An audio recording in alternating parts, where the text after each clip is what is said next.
Baiklah, bismillahirrahmanirrahim. Assalamualaikum warahmatullahi wabarakatuh. Selamat siang dan salam sejahtera untuk kita semua. Yang terhormat Bapak Januar Eko Aryansa, SIP, SA, MSI, dan teman-teman yang saya banggakan. Puja dan puji syukur atas kehadiran Allah Subhanahu wa Ta'ala, yang dimana berkat beliaulah kita masih diberikan sehat dan kuat dan iman untuk bisa bersama dalam presentasi kita pada sore kali ini. Pepatah bilang tak kenal maka tak sayang. Perkenalkan, nama saya Muhammad Rizky Shar sebagai moderator yang akan memandu jalannya presentasi kita kali ini. Dan izinkan saya juga untuk memperkenalkan presentator-presentator yang hebat pada sore kali ini. Yang pertama yaitu ada Sherlina Tiakania, Dela Olivia Citana, Duyanti Kusuma Wardani, Intan Ayu, Lulu Badria, Reza Marianto, dan terakhir yaitu Muhammad Rizky Shar. Baiklah, pemerintahan yang baik harus memiliki 4 unsur, yaitu akuntabilitas, keterbukaan, transparansi, dan aturan hukum. Maka dari itu, kami di sini akan membahas dan mempresentasikan hasil diskusi kami yang berjudul Asas-asas Umum Pemerintahan yang Baik. Baiklah, mungkin tidak usah berlama-lama lagi, kita langsung saja masuk ke materi pertama yang akan dijelaskan oleh presentator Intan Ayu. Kepada beliau, kami persilakan. Baik, terima kasih moderator atas kesempatannya. Di sini saya akan menjelaskan sejarah perkembangan azas-azas umum pemerintahan yang baik atau AUPB. Nah, ini dimulai di Indonesia. Pada awal pembentukan hukum PT-UN di Indonesia, pemerintah dalam perdebatan di parlemen telah menyepakati bahwa peradilan administrasi akan menerapkan asas-asas pemerintah yang baik sebagaimana yang berlaku di Belanda atau AROB. Nah, pada tahun 1986, Indonesia mengesahkan Undang-Undang Nomor 5 Tahun 1986. Selanjutnya, undang-undang tersebut mengalami perkembangan dengan dimasukkannya prinsip AUPB di pasal 53 ayat 2. Nah, sebagai dasar gugatan. Perkembangan AUPB ini di Indonesia banyak dipengaruhi oleh berbagai kemajuan doktrin hukum dan jurisprudensi. Nah, namun sayangnya di Indonesia sendiri, jurisprudensi ini Mahkamah Agung misalnya tidak ditemukan jurisprudensi tentang AUPB. Next.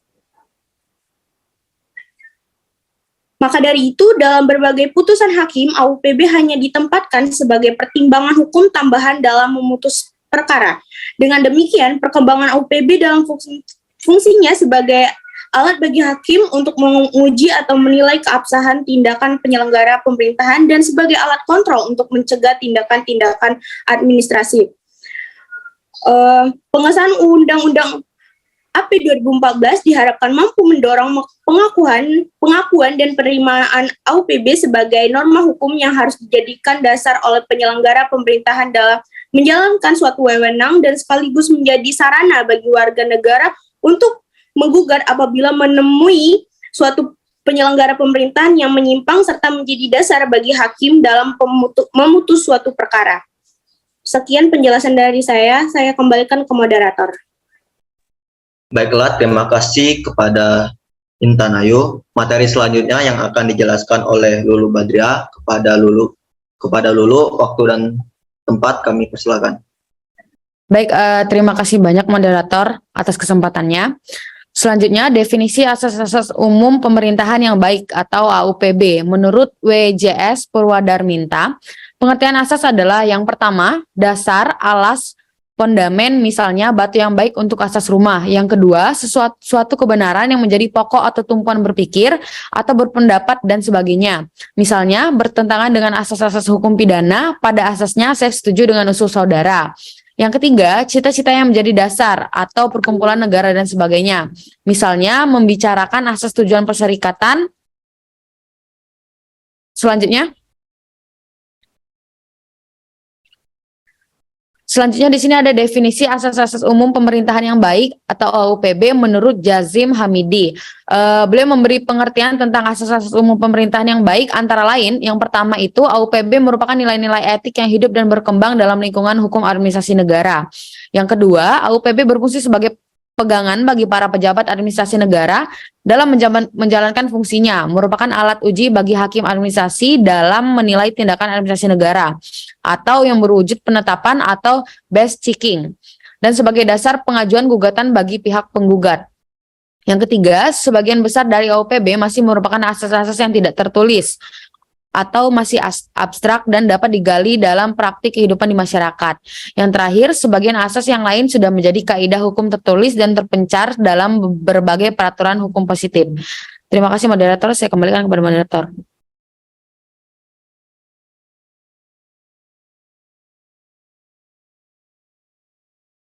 Baiklah, terima kasih kepada Lulu Badria yang telah menjelaskan materinya. Materi selanjutnya yaitu yang akan dijelaskan oleh Dela. Kepada Dela, waktu dan virtual kami persilakan. Baik, terima kasih moderator. Di sini saya akan menjelaskan dari fungsi asas-asas umum pemerintahan yang baik atau AUPB. Nah, yang pertama ini Ridwan HR mengemukakan fungsi dari arti penting AUPB ini sebagai berikut. Yang pertama ada bagi administrasi negara, bermanfaat sebagai pedoman dalam melakukan penafsiran dan penerapan terhadap ketentuan-ketentuan perundang-undangan yang bersifat samar atau tidak jelas. Lalu yang kedua ada bagi warga masyarakat. Nah, sebagai pencari keadilan, AUPB ini dapat dipergunakan sebagai dasar gugatan sebagaimana disebutkan dalam pasal 53 UU nomor 5 tahun 1986. Nah, selanjutnya ada bagi hakim tata usaha negara dapat dipergunakan sebagai alat menguji dan membatalkan keputusan yang dikeluarkan badan atau pejabat tata usaha negara. Nah, yang keempat, AUPB ini juga berguna bagi badan legislatif dalam merancang suatu undang-undang. Lalu selanjutnya, di sini sudah ada perkembangan dari konsep AUPB dalam hukum administrasi Indonesia maupun di Belanda. Konsep asas-asas umum pemerintahan yang baik atau AUPB ini di Indonesia merupakan terjemahan dari bahasa Belanda. Konsep ini pada awalnya berisikan pedoman yang harus digunakan oleh alat administrasi negara dalam melaksanakan tugasnya dan juga harus digunakan oleh hakim atau administrasi atau tata usaha negara untuk menguji keabsahan perbuatan hukum yang dilakukan oleh alat administrasi negara yang disengketakan melalui pengadilan. Nah, konstitusi Indonesia yang pada saat ini berlaku adalah Undang-Undang Dasar Negara Republik Indonesia tahun 1945 yang telah diamandemen. Adapun di negara Belanda, konstitusi yang berlaku pada saat ini yaitu Grondwet yang telah diamandemen pada 2008 berdasarkan ketentuan pasal 1 ayat 1 Undang-Undang Negara Republik Indonesia tahun 1945 yang telah diamandemen. Indonesia adalah negara kesatuan yang berbentuk republik. Nah, ketentuan pasal 4 ayat 1 dan 2 Undang-Undang Dasar Negara Republik Indonesia tahun 1945 ini menyatakan bahwa Presiden Republik Indonesia memegang kekuasaan pemerintahan tertinggi dan dalam menjalankan kewajibannya, Presiden dibantu oleh para menteri. Pemegang kekuasaan eksekutif Indonesia ini ialah Presiden beserta para pembantunya yaitu Wakil Presiden dan para menteri, sedangkan pemegang kekuasaan legislatif di Indonesia adalah DPR bersama Presiden. Nah, adapun negara Belanda ini merupakan negara monarki konstitusional dengan sistem pemerintahan yang dipimpin oleh seorang ratu. Menurut pasal 42 Grondwet, Undang-Undang Dasar Negara Belanda, pemerintah dibentuk oleh ratu dan para menteri bertanggung jawab kepada parlemen, bukan ratu Belanda. Para menteri secara bersama-sama membentuk Dewan Menteri atau Ministeriat yang diketuai oleh Perdana Menteri atau Minister Presiden. Baik, sekian dari saya kembalikan kepada moderator. Baik, terima kasih kepada Saudara Sherlina. Mungkin ada kesalahan. Materi selanjutnya yaitu akan dijelaskan oleh Sherlina. Kepada Sherlina, waktu dan virtual kami persilakan. Baik, terima kasih kepada moderator. Materi selanjutnya yaitu mengenai perkembangan konsep asas-asas umum pemerintahan yang baik atau AUPB dalam hukum administrasi negara di Indonesia. Jadi, konsep asas-asas umum pemerintahan yang baik di Indonesia ini merupakan terjemahan dari bahasa Belanda. Nah, pada perkembangan selanjutnya terkait dengan penyelenggaraan pemerintahan yang baik atau good governance, asas-asas ini semestinya tidak hanya dikaitkan dengan kekuasaan pemerintahan atau eksekutif saja yang dijalankan oleh alat administrasi negara. Tetapi, asas ini juga diberlakukan untuk cabang-cabang kekuasaan lainnya seperti pembentuk undang-undang atau legislatif dan kekuasaan penegakan hukum atau yudikatif. Jadi, good governance ini ditandai dengan hubungan yang sinergis dan konstruktif antara ketiga pihak, yaitu antara pemerintah, pihak swasta, maupun masyarakat, yang oleh kalangan pakar disebut sebagai pilar-pilar good governance. Nah, dalam sistem kepemerintahan yang baik, sinergi tersebut mengusung prasyarat nilai-nilai dasar atau prinsip yang bersifat universal maupun kondisional. Nah, dari karakteristik universal ini dapat kita lihat pada supremasi hukum, transparansi, profesionalitas, partisipasi, sensitivitas, dan akuntabilitas. Sedangkan dalam karakteristik kondisional disesuaikan dengan kultur masyarakat di suatu negara. Perpaduan antara karakteristik tersebut dalam konteks Indonesia antara lain disebut sebagai asas-asas penyelenggaraan negara, yang terdiri dari asas kepastian hukum, kepentingan umum, keterbukaan, proporsionalitas, profesionalitas, dan akuntabilitas. Maka, AUPB secara prinsipil identik dengan nilai-nilai dasar good governance. Nah, namun setelah dikaji, walaupun di Indonesia asas-asas umum pemerintahan yang baik ini telah diperkenalkan oleh ahli yaitu bernama Cringe Leroy pada tahun 1978 dan telah diterima oleh para ahli hukum administrasi negara di Indonesia, tetapi masih belum banyak yang dituangkan dalam Undang-Undang Nomor 5 Tahun 1986 tentang Peradilan Tata Usaha Negara. Jadi, pada tahun 2004, Undang-Undang Nomor 5 Tahun 1986 ini diperbaiki dengan dikeluarkannya Undang-Undang Nomor 9 Tahun 2004 tentang perubahan atas Undang-Undang Nomor 5 Tahun 1986 tersebut. Nah, sejak tahun 2004, pemerintah memprakarsai penyusunan hukum material, yaitu rancangan undang-undang tentang administrasi pemerintahan. Nah, dan pada akhirnya, di tahun 2014, rancangan Undang-Undang Administrasi Pemerintahan tersebut berhasil diundangkan menjadi Undang-Undang Nomor 30 Tahun 2014 tentang Administrasi Pemerintahan. Sejak saat itu, Indonesia mempunyai undang-undang yang secara formal mengatur tentang asas-asas umum pemerintahan yang baik atau yang kita kenal sebagai AUPB. Mungkin itu saja penjelasan dari saya kembalikan kepada moderator. Baiklah, terima kasih kepada Saudari Serlina. Materi selanjutnya yaitu akan dijelaskan oleh presentator Dwi Yanti. Kepada Dwi Yanti, waktu dan virtual kami persilakan. Terima kasih kepada moderator yang sudah mengizinkan saya untuk membacakan materi. Di sini saya akan membacakan materi tentang asas-asas AUPB yang menurut Kunchoro Purwo Pranoto. Ada 13 asas-asas AUPB. Yang pertama, kepastian hukum atau Principle of Legal Security. Yang kedua, keseimbangan atau Principle of Proportionality. Yang ketiga, ada kesamaan dalam mengambil keputusan atau Principle of Equality. Yang keempat, bertindak cermat atau Principle of Carefulness. Yang kelima, ada motivasi untuk setiap keputusan atau Principle of Motivation. Dan 6, jangan mencampur adukan kewenangan atau Principle of Non-Measure of Competence. Yang ketujuh, ada permainan yang layak atau Principle of Fair Play. Yang kedelapan, ada keadilan atau kewajaran atau Principle of Reasonableness or Prohibition of Arbitrariness. Yang ke-9, ada menanggapi pengharapan yang wajar atau Principle of Meeting Risk Expectation. Yang ke-10, ada meniadakan akibat suatu keputusan yang batal atau Principle of Undoing the Consequence of Annual Dedication. Yang ke-11, ada asas perlindungan atas pandangan hidup atau Principle of Protecting of the Personal Way to Life. Yang ke-12, ada kebijaksanaan atau Principle of Sapientia. Dan yang terakhir, ada penyelenggaraan kepentingan umum atau Principle of Public Service. Sekian dari saya kembalikan ke moderator.